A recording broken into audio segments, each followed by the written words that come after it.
Hi there, welcome to my channel.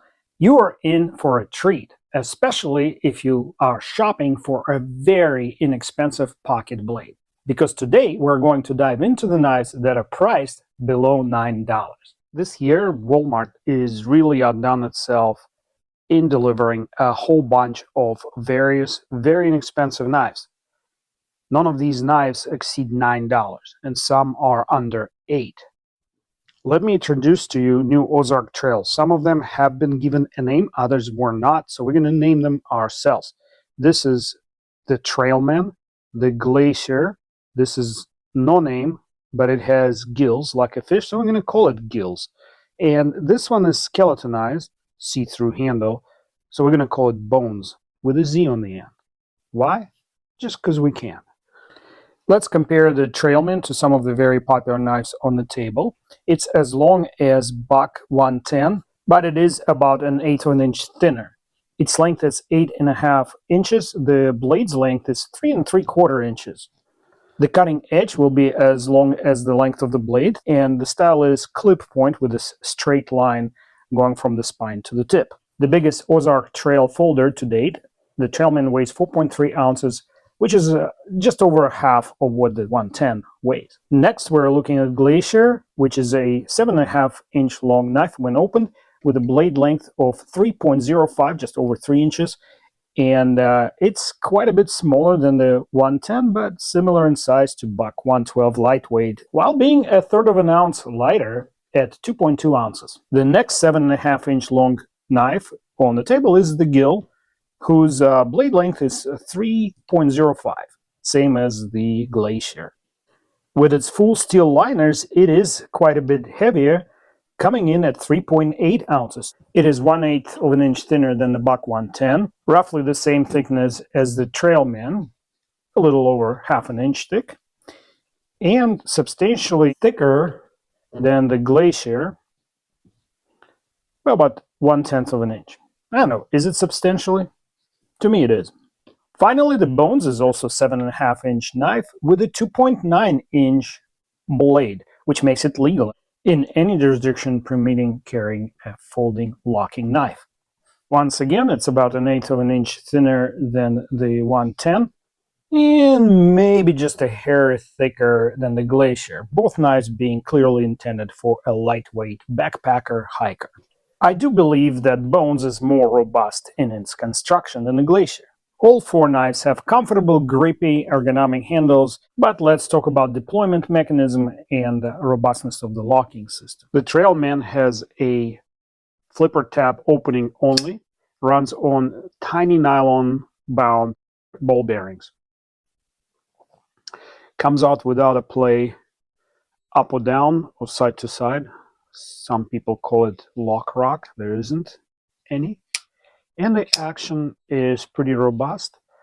Closing is quite smooth as well. These are not assisted. In other words, you're using the muscles in your finger to generate the momentum that opens the blade. This guy has a crossbar lock, or basically generic version of Benchmade's Axis lock. And the only method of opening is thumb studs. It flies out nicely, so the lock has good detent, and there's no rocking side to side or up and down. So solid.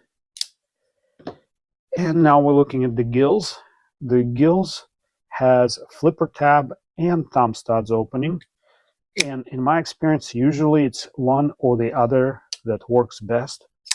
And in this case, I feel that the thumb stud works a little faster and easier with a less robust opening, but actually not bad for the flipper tab.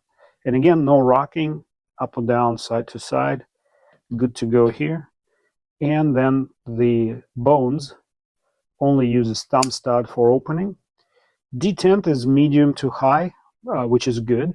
And there's no rocking in any direction. I think out of the four knives here, for someone who has weaker, smaller fingers, has some kind of arthritis issues, or just young and inexperienced on the opposite side of the spectrum, this knife would be probably a good choice because it's reasonably lightweight, easy to open and close, and overall ergonomically sound. I actually didn't like it first because of the too bright of aluminum finish, but for outdoors it's probably not bad.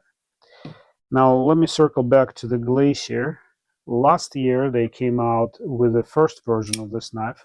I don't think it was named Glacier back then yet, but here it is. And the big difference this year, they added this color. Here's the new one in the original color, but as you can see, they added these ambidextrous pocket clip mounting provisions here on both sides of the handle, which were absent in the previous year's release. Otherwise, the knives look near identical, and I really like this greenish, I don't know, dark olive color, olive drab. Really, really nice finish, and I like the texture. So this is my favorite from last year, and it remains favorite this year out of the whole bunch. Now let's talk about the most important thing for any knife, their cutting performance. I'll just do some cutting. This is just a regular printer paper. There's something going on in the blade when it catches like that. Let me do it again. A little better. Not dull, but not super sharp. It will not probably shave. And now we're going with the Glacier. Again, I would give it 7 out of 10 sharpness. This one feels a little better. Now, the results can vary from knife to knife because they produce them in very large batches. So within the same batch, you could have quite a lot of variation. Ooh, I like this. Okay, so this is sharp. This is actually going to shave hair. I don't have a lot of hair, but it'll shave it. Can't tell. Yep. Yep. I'll be honest with you, it's growing on me as we go. How do we project the cutting performance of any knife into the future? What will determine a lasting performance for your blade after you sharpen it several times is the primary grind and behind the edge thickness here. On all these knives, the primary grind is concave, or some people call it hollow grind, meaning it's not flat. It has concavity to it, as opposed to, say, this Benchmade bug out that has an absolutely flat plane here on both sides. So what does it help you with? Allow me to draw a picture to help you visualize. If you like pictures, please hit the like button. So I am drawing here the primary grind, which in this case is hollow or concave, and this is our edge. Some people call it secondary grind, secondary bevel, and here's the flat portion of the blade toward the spine. This here is called behind the edge thickness, and it determines how it glides through media that we're cutting. So when you sharpen the knife, you are moving the secondary grind back towards the spine of the blade by removing material. The hollow grind allows behind the edge thickness to stay the same through many, many sharpenings. And that is super important with these Ozark Trails. So, whoops, I jumped a little too far ahead. Let's talk about the steel. All of these are listed on their packaging as stainless steel blades. The grade of the steel, the name of it, is not specified. Usually it means these knives are made out of very, very inexpensive, low-grade, low-carbon steel, which may dull quicker. Usually those steels are 3CR and 5CR series of inexpensive Chinese-made steels, and they're pretty tough as far as they're not going to break if you do something crazy with your knife, but they're kind of on the soft side, so they don't hold the edge very well. That's why we're going to test the hardness using the same type of equipment as knife industry uses when they make their knives for quality control. And because I'm only going to test one sample from different batches, it's not really an industry standard method. So take it with a grain of salt. Here's our Trailman being placed on the Rockwell testing machine. I now preload the blade. It makes a tiny little dent on the blade with its diamond-tipped penetrator. And now the blade is being pressed against the diamond tip, and once the force is released, the machine measures the difference in depth between initial and final indentations. At the bottom of the screen there, we read 55 HRC, or Hardness Rockwell C scale. I will talk about what that means in a minute. Meanwhile, we are placing the Glacier on the anvil and applying the force. Don't forget to subscribe to my channel. I do very in-depth tests on every knife that I review. It really helps my channel when you share the link to this video or hype it. And I sincerely appreciate everyone's comments. I read all of them and reply to most. 52.5 HRC is the result for the Glacier, which is not spectacularly high. Let's put the Gills on the anvil. At these hardness levels, most stainless steels will not hold the edge for a very long time, but on the positive side, they will be easier to sharpen, and they will not snap when you're prying on a piece of wood, for example. They'll bend quite a bit before snapping. This one came in at 54.2 HRC. And now let's measure the hardness of the bones blade. Couple more ways to support my channel are joining my monthly membership, very inexpensively priced, or shopping through the affiliate links that I list in the description that lead you to very reasonably priced, very well tested by me, sharpening and knife maintenance tools. 52.5 HRC on this one as well. And here's the diamond penetrator, the anvil, and I apply the initial load using this worm gear screw. I read the numbers from the bottom of the scale, the black numbers. The red numbers represent a different scale. HRB, reserved for softer metals. I typically don't sell knives on my channel. There are no affiliate links to Walmart or Ozark Trail, anything like that, because I always try to deliver an unadulterated, honest opinion. So let's go through it, starting with the Trailman to keep the order of things. It's a big knife. It's a good full-size knife, and you know, as such, it's more popular than other models because I noticed it disappeared in some of the Walmarts that I visited. In fact, I had to go to 3 of them to find one. As far as its future performance or potential to be a good tool, here's an old, well beat up Coast. Also came from Walmart. That's a $20+ knife. It served well, but it didn't exceed anybody's expectation for the price range. It is not even holding up all that great, but, you know, it's a beater toolbox knife, you know. And I expect for a lot of people that's what this will become.